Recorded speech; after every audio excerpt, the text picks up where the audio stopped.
आज हम आपको बताने वाले हैं थायराइड फंक्शन टेस्ट के बारे में।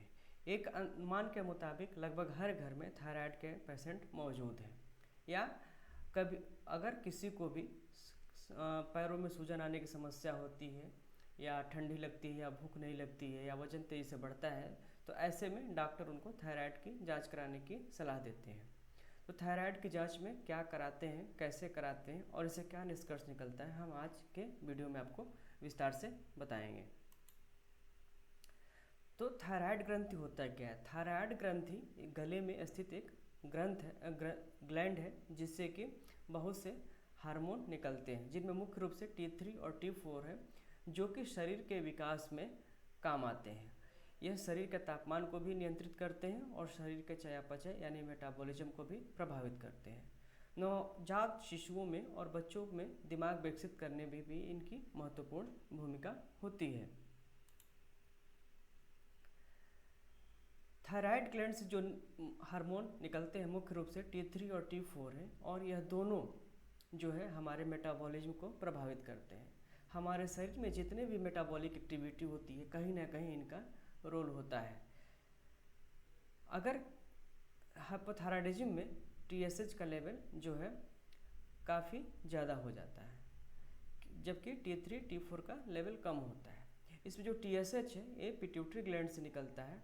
जब शरीर में T3 T4 का लेवल कम होता है तो इसको स्टिमुलेट करने के लिए TSH पिट्यूटरी ग्लैंड से ज़्यादा मात्रा में निकलता है, और TSH जब ज़्यादा मात्रा में निकलता है तो वो T3 और T4 के प्रोडक्शन को स्टिमुलेट करता है, जिससे कि हमारा जो है मेटाबॉलिज्म सही से चलने लगता है।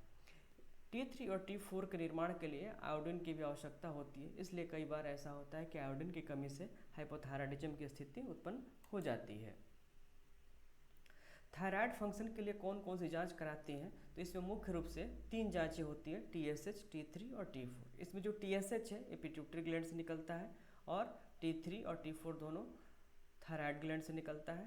TSH ज़्यादा मात्रा में तब निकलता है जब शरीर में T3 और T4 की मात्रा कम हो जाती है। इस प्रकार TSH ज़्यादा से ज़्यादा निकलता है, जिससे कि T3 और T4 की मात्रा को बढ़ाया जा सके। अब देख लेते हैं कि इन तीनों हार्मोन्स का नॉर्मल रेंज क्या होता है। तो वैसे तो ये जो रेंज है अलग अलग संगठनों के अनुसार और अलग अलग पुस्तकों के अनुसार, मानकों के अनुसार बदलता रहता है, लेकिन जो हमने रेंज यहाँ पे बताया है endocrineweb.com के अनुसार है, और इसके अनुसार जो TSH का लेवल होता है 0.5 से 6 माइक्रोन पर ml होता है। T3 की मात्रा 80 से 180 नैनोग्राम पर DL होती है, और T4 की 4.6 से 12 माइक्रोग्राम पर DL होती है। अब जांच कराने के बाद मान लीजिए कि किसी का TSH नॉर्मल आ गया, किसी का TSH एलिवेटेड आ गया, किसी का TSH कम आ गया। ठीक वैसे ही हो सकता है कि किसी का T4 कम आए, किसी का ज़्यादा आए। तो इन अलग अलग स्थितियों में आप क्या निष्कर्ष निकालेंगे? तो एक यहाँ पे टेबल के माध्यम से हम आपको बता रहे हैं कि किस कंडीशन में आपको क्या संभावनाएं हो सकती हैं। तो पहली स्थिति है कि अगर आपका TSH नॉर्मल है और T4 भी नॉर्मल है, तो ऐसे में आपका थायराइड फंक्शन बिल्कुल नॉर्मल है, आपको संभावना है किसी भी रोग की कम है। दूसरी स्थिति है कि TSH आपका एलिवेटेड यानी बढ़ा हुआ है, और T4 लो यानी कि कम है। तो यह एक वास्तविक हाइपोथायराइडिज्म की स्थिति है, आपको निश्चित रूप से हाइपोथायराइडिज्म है। तीसरी स्थिति आती है कि TSH आपका लो है यानी कम है, और T4 भी कम है।